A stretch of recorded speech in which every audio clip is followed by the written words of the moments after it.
I'm EIMEAR, I'm the Executive Director of Northern Ireland Resources Network, and you're all very welcome here today to Stormont for our, as I said, our third annual members event.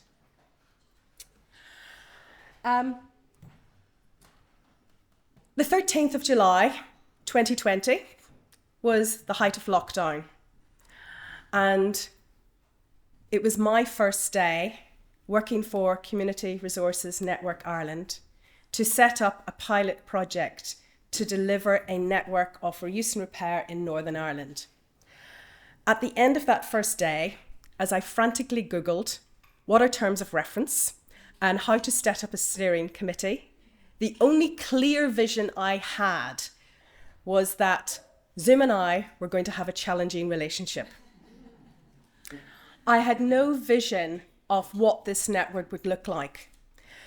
But over the following 4 years, what has become very clear to me, and I think also very clear to a lot of people in this room, from numerous reports out there and evidence, that consumption and overconsumption has impacts not just on resource depletion, but on the amount of waste we create, but also from this report done by the UN Global Resources Outlook in 2004, that our overconsumption and use of resources is having impacts in so many different ways in terms of environmental and sustainability, be it on global emissions, be it on air pollution, be it on water stress. Again, all of us in this room should be very clear in relation to we're currently in a linear economy, where we're taking stuff, we're making it, and we're disposing of it. Some of that stuff that we are using is things that have taken hundreds, millions, if not billions of years to create, and we are using it and disposing of it in a nanosecond. And what we want to move to is a circular economy. The Department of Economy did a report 2 years ago, commissioned a report that highlighted in Northern Ireland we are 7.9% circular. So there's huge opportunity in relation to how to move forward. Within the circular economy, you have the waste hierarchy. And at the moment, the majority of the activity is happening at the bottom of the waste hierarchy in relation to disposal, recovery, and recycling. From reports that we have out there, we know that in terms of environmental, social, and economic benefits, it's much more favourable if we move to the top of the hierarchy in relation to prevention and preparation for reuse, which encompasses also repair. We at Northern Ireland Resources Network have done our own hierarchy, and what we really wanted to highlight within this hierarchy is 3 things. One, we want to move away from the word waste, because when we think about the word waste, we think of things that are disposable and have no value. Whereas when we think of the word resource, it actually then has still an intrinsic value, and we should treat it as such. The second thing we really wanted to highlight in terms of our hierarchy is how people are central to it. It's all very well talking about doing activity in terms of reduction, reuse, preparation for reuse. But if we don't have the people who have the skills, who have the creativity and the innovation, who are delivering on reuse and reduction, and also engaging with their communities for the benefits of these activities, this has got to be central to how we tackle this area. And the third thing I really wanted to highlight as well in relation to our hierarchy is that as you go up the hierarchy, what we're demonstrating is that there's more people involved as you move up the hierarchy, not just in terms of the activity, but who they're supporting. But also, as you move up, we're creating more positive impacts in relation to our environment. And then the final thing I just wanted to say today is this is who our members of the network are. These are the people who are ingrained in reuse and repair, who have been doing this in sometimes for decades. And these are the people that ongoing we should be supporting from a policy and funding perspective to ensure that they're able to continue driving awareness of the benefits of the reuse and repair sector, that they're able to continue operating what they're doing, to grow what they're doing. And also, when I stand in front of you next year, that we have increased the number of organisations who are operating in this space so that we expand the reuse and repair in Northern Ireland, and we move the dial in terms of Northern Ireland not being 7.9% circular. But what are our ambitions for the future? Many thanks.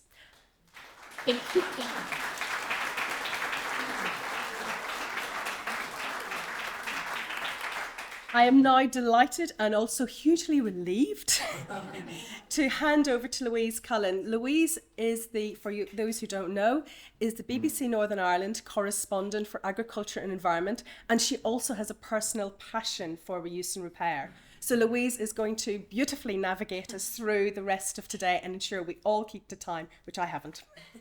But thank you. Thank you. Okay, so no pressure then, obviously. Well, you're all very welcome, and thank you, EIMEAR, for a lovely introduction. And as EIMEAR said, today's themes are very close to my heart, both as the agriculture and environment correspondent for BBC NI, but also on a personal level in my everyday life. Now, a little bit of housekeeping before we get underway. Given where we are today, what I'm about to say won't come as any surprise.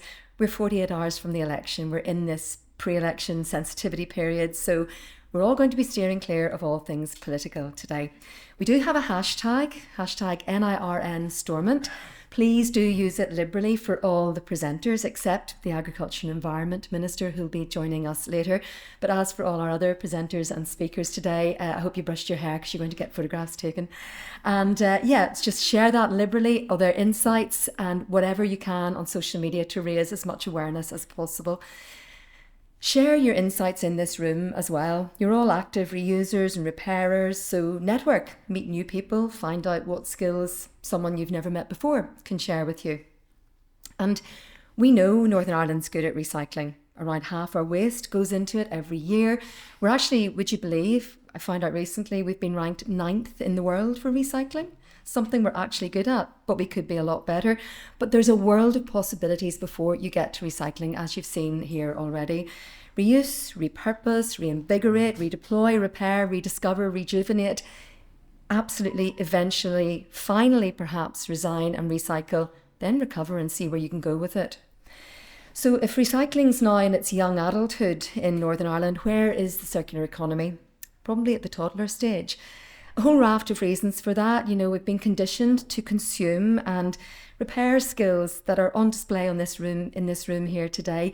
Things like sewing and how to replace things and how to use a drill safely, not pointing at anybody in particular or thinking of anyone. But these sorts of things aren't really taught anymore. They weren't drilled into me at school, certainly. I was in a class of nearly 30 girls where we were expected to share 5 sewing machines in one 35-minute class a week to get our clown pyjama case finished for our end of term assessment.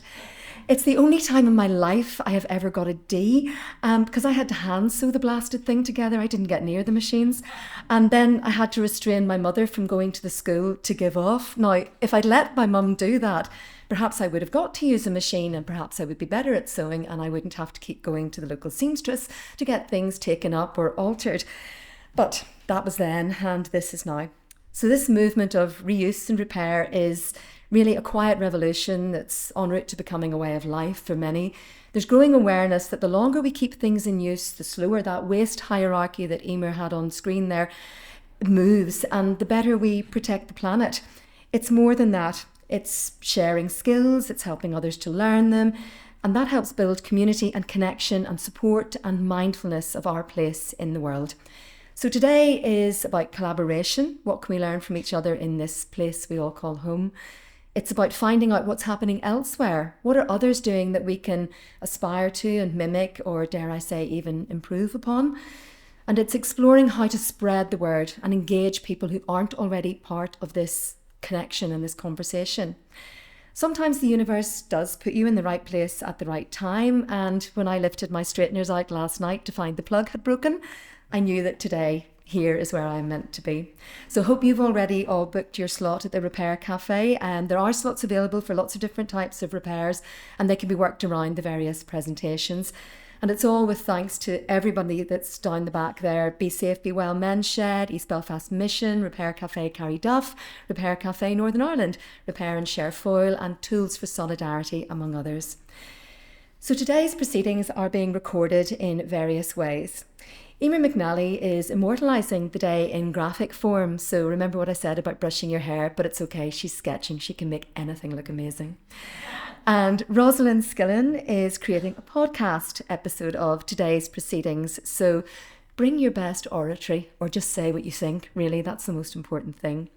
And all your brains are going to be mined for information. That sounds painful, but you are going to be surveyed for your thoughts, what actions you're going to take away, and what you tell EIMEAR and her crew will help inform what comes next. And they'll also be checking in with you in the future to see how you got on with your ambitions. Again, just a final reminder, we're in a pre-election sensitivity period, so post today's event on socials to your heart's content, #NIRN Stormont, but remember, nothing political.